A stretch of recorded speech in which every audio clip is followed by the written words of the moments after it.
आप सभी प्यारे दोस्तों को छठ महापर्व पूजा की हार्दिक शुभकामनाएं। दोस्तों, छठ पूजा के दिन ये कहानी सुनते हैं यदि आप तो छठी मैया की यह कथा सुनने से पूरी होती हैं मन की हर मनोकामनाएं, इसलिए ध्यान से सुनें और पूरी वीडियो देखें। पौराणिक मान्यताओं के अनुसार छठी मैया को सूर्य देव की बहन और ब्रह्मा देव की मानस पुत्री माना जाता है। इनका नाम षष्ठी मैया है, जिन्हें हम बोलचाल की भाषा में छठी मैया या छठी मैया कहते हैं।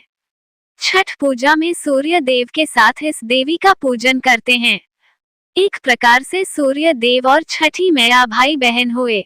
जब ब्रह्मा जी ने सृष्टि की रचना प्रारंभ की तो उन्होंने अपने शरीर से के दो हिस्से किए, दायां भाग पुरुष और बायां भाग प्रकृति। प्रकृति के छठे भाग से षष्ठी देवी की उत्पत्ति हुई है। इनको देवसेना भी कहा जाता है।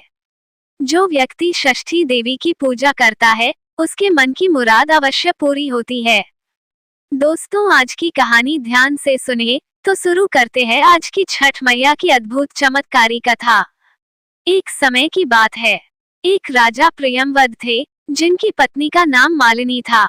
विवाह के काफी वर्ष बीतने के बाद भी उनको कोई संतान नहीं हुई।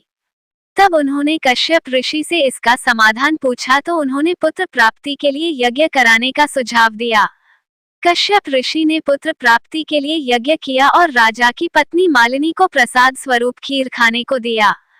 उसके प्रभाव से रानी गर्भवती हो गईं, जिससे राजा प्रियंवद बड़े खुश हुए।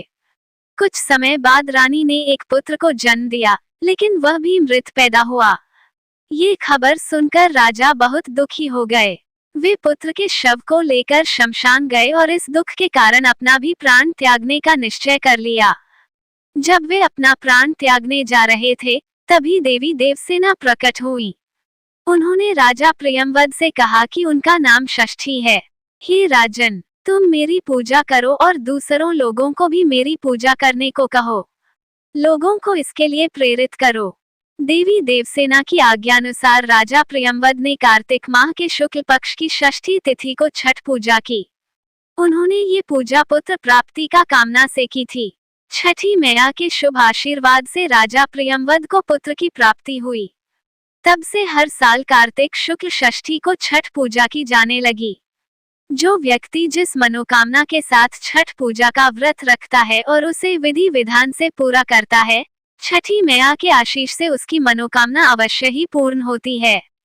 लोग पुत्र प्राप्ति और संतान के सुख जीवन के लिए यह व्रत रखते हैं।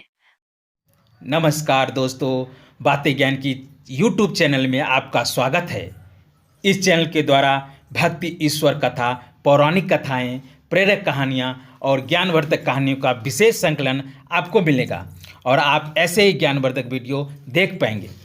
कृपया चैनल को सब्सक्राइब करें, वीडियो को शेयर करें और अपना बहुमूल्य साथ बनाए रखें। धन्यवाद दोस्तों।